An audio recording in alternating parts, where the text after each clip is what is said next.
All right, back to our top story, the delayed debate on the GOP health care bill in the Senate. Senate Majority Leader Mitch McConnell's decision may give him more time to gain supporters. Our own Chris Wallace asked Senator Rand Paul about that this morning. Does Senate Majority Leader McConnell have the votes to pass this revised bill?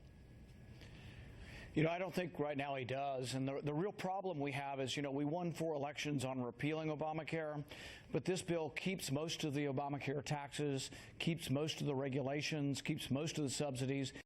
All right, so what's next? Here to weigh in, our fair and balanced political panel. Ben Wickler is the Washington director for MoveOn.org, and Alexandra Smith is the executive director of America Rising PAC. Thank you both for being with me today. I appreciate it. It's good to be Thanks with for having us. All right, Alexandra, I want to start with you because there's 2 sides to this story. This is a do-or-die time for a lot of Republicans, and some are saying this is an advantage, and others are saying that this setback is a disadvantage. What do you think? Well, first, I just want to say that Senator John McCain is an American hero, and really glad to see that he's doing well. Really, I don't think that this delay changes anything for either side. For the Republicans, they still have an obligation to repeal and replace Obamacare. That's a signature issue that they ran on, and they're obligated to do so for their voters. But for the Democrats as well, this is a broken law that they put into place, and they have an obligation to help fix it and to come to the table to help fix it. I don't have a whole lot of confidence that that's going to happen when you have the de facto leader of the Democratic Party, Senator Bernie Sanders, that's really pulling a lot of these Democratic senators and 2020 hopefuls to the left on this issue, basically demanding adherence to single-payer health care. Ben, I want to get your response because I want to hear if you think it's an advantage or a disadvantage, but I also want you to respond to something that Alexandra said, because she said basically the onus is also on the Democrats, but the Democrats seem to be sort of standing by right now. They're saying that they're not invited to the conversation, but I can't imagine that they hate watching this. Well, I think almost every American hates watching debate over a law that could strip tens of millions of Americans of their health insurance coverage. And that's why this delay is really a victory for all of the millions of families that are up late every night worrying that their coverage will be stripped away.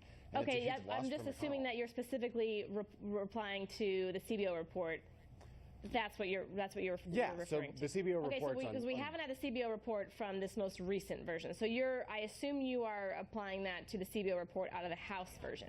So there is no independent expert who thinks that the CBO report on the new bill could possibly result in coverage losses of less than 10 million. It's likely to be upward of 20. Are you referring to coverage loss because they don't have to pay the penalty, or coverage loss because they're not going to be in Medicaid expansion? What are you referring to specifically? So 15 million people lose their coverage because of the Medicaid clawback, the gutting of Medicaid.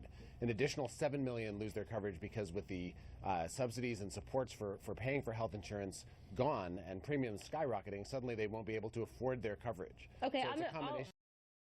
I'll let Alexandra respond because she's the other side of this, because you will have some who say, well, Medicaid isn't necessarily being used as it was originally intended. Sure, and look, I think that there have been so many unintended consequences when it comes to this health care law. As a young American, I know many of my friends who are ending up paying the penalty on tax day because premiums are just too much to afford.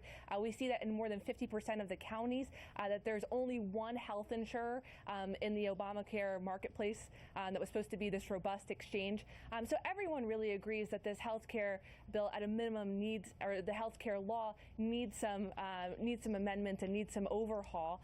And I think that it's going to really be incumbent upon the Democrats to come to the table on this. Republicans are offering a number of different ideas of how we get there, committed to the same principle that we need to repeal and replace this law. But I think that what's going to be really interesting to watch is these 10 Democratic senators coming from states that Trump won.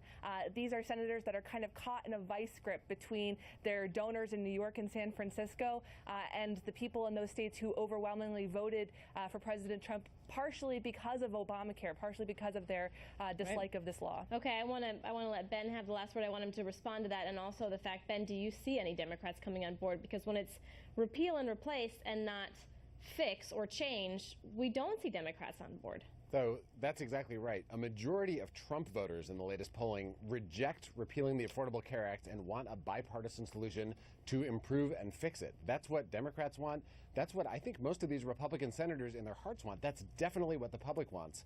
But as long as Mitch McConnell keeps driving forward with this attempt to rip away coverage from people instead of trying to bring down premiums and make coverage better, that's not going to work. Democrats will absolutely negotiate over a plan to improve the healthcare system instead of ripping away coverage.